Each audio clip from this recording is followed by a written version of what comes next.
ರಾಜ್ಯಕ್ಕೆ ಸಪೋರ್ಟ್ ಮಾಡಲ್ಲ ಅಂತ ಹೇಳಿದರು ಸರ್. ಬಿಜೆಪಿಗೆ ಬೆಂಬಲ ಇಲ್ಲ ಅಂತ ಕುಮಾರಸ್ವಾಮಿ ಅವರು ಹೇಳಿದ್ದಾರೆ.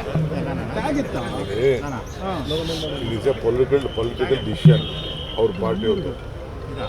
ನಾವು ಅವ್ರ ಪಾರ್ಟಿ ವಿಚಾರಕ್ಕೆ ಇಂಟರ್ಫಿಯರ್ ಆಗಲ್ಲ. ಕುಮಾರಸ್ವಾಮಿ ಆಗಲಿ, ನಾನಾಗಲಿ, ಬಿ ಜೆ ಪಿಯವರಾಗಲಿ, ಅವ್ರವ್ರ ಪಕ್ಷದ ರಾಜಕಾರಣ ಅವ್ರವ್ರು ಮಾಡ್ತಾರೆ. ಅಲ್ಲ, ಈಗ ಅವರಿಂದ ಒಂದು 10 ಸೀಟ್ ಗೆದ್ದವ್ರೆ ಬಿ ಜೆ ಪಿಯವರು. 2 ದಳ ಗೆದ್ದವ್ರೆ, ಇನ್ನೇಳು ಬೇರೆ ಅವರ ಸಹಕಾರದಿಂದ ಗೆದ್ದವ್ರೆ.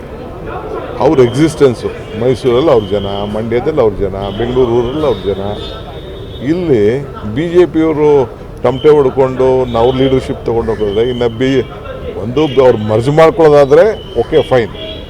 ದಳ ಬಿ ಜೆ ಪಿ ಮರ್ಜ್ ಮಾಡೋದಾದರೆ ಇದನ್ನೇನು ಬೇಕಾದ್ರೆ ಮಾಡೋದು.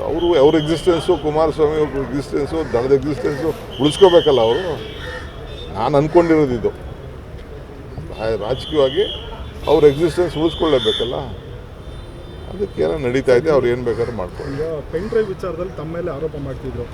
ಪೆನ್ ಡ್ರೈವ್ ನೀವು ಹಂಚಿದ್ರಿ ಅಂತ ಆರೋಪ ನೇರವಾಗಿ ಮಾಡ್ತಿದ್ರು. ಈಗ ಪ್ರೀತಮ್ ಗೌಡ್ರ ಮೇಲೆ ಆರೋಪ ಮಾಡಿದ್ದಾರೆ. ಈಗ ಅದೆಲ್ಲ ಈಗ ಬೇಡ, ಅದೆಲ್ಲ ಆಮೇಲೆ ನೆಕ್ಸ್ಟು. ಈಗ ನೀವು ಫಸ್ಟು ಪಾದಯಾತ್ರೆ ವಿಚಾರ, ಯಾಕೆಂದರೆ ನಾವು ಪಾದಯಾತ್ರೆಗೆ ನಾವು ರೆಡಿ ಮಾಡ್ಕೊಬೇಕಲ್ಲ. ಪಾದಯಾತ್ರೆ ಕೌಂಟ್ರ್ ಏನಂತ ನಾವು ರೆಡಿ ಮಾಡ್ಕೊಳ್ತಾ ಇದ್ದೀವಿ. ನಮ್ಮ ಹತ್ರ 30 ಸ್ಕ್ಯಾಂಡಲ್ಸ್ ಇದೆ. ಒಂದೊಂದು ದಿನಕ್ಕೆ ನಾವು ಏನು ಮಾಡಬೇಕು ಅಂತ ನಾವು ರೆಡಿ ಮಾಡ್ಕೊಳ್ತಾ ಇದ್ದೀವಿ. ನೋಡಿ, ಇಲ್ಲೇ ಪಾದಯಾತ್ರೆ ರಿಪೋರ್ಟ್ ಮಾಡ್ತೀರಾ ಸರ್? ನಾವು ಮಾಡಲ್ಲ, ನಾವು ಅದಕ್ಕೆ ಅವ್ರು ಉತ್ತರ ಕೊಡಬೇಕಲ್ಲ. ಅದನ್ನು ಡೀಟೇಲ್ ಪ್ಲ್ಯಾನ್ ಅವ್ರದ್ದು ಬಂದ್ಬಿಡ್ಲಿ ಈಚೆಗೆ, ಅವ್ರ ಪ್ಲ್ಯಾನ್ ಆಫ್ ಆ್ಯಕ್ಷನ್. ಅವರು ಪರ್ಮಿಷನ್ಗೆಲ್ಲ ಕೇಳಿದ್ದಾರೆ. ಅದಕ್ಕೆ ನಾವು ಅದಕ್ಕೆ ಏನೇನು ಬೇಕೋ ಪ್ರತಿದಿನ ನಾವು ಅವ್ರು ಕೇಳಬೇಕಲ್ಲ. ನೀವು ಇದನ್ನು ಕೇಳ್ತಾ ಇದ್ದೀವಿ, ಇದಕ್ಕೆ ಉತ್ತರ ಕೊಡಿ ಅಂತ ಕೇಳಬೇಕಲ್ಲ. ಅದಕ್ಕೆ ನಮ್ಮದು ಪ್ಲ್ಯಾನ್ ಆಫ್ ಆ್ಯಕ್ಷನ್ ಇದೆ. ಸೊ ಅವ್ರದ್ದು ಅನೌನ್ಸ್ ಮಾಡಲಿ, ಆಮೇಲೆ ನಮ್ದು ಅನೌನ್ಸ್ ಮಾಡಿ.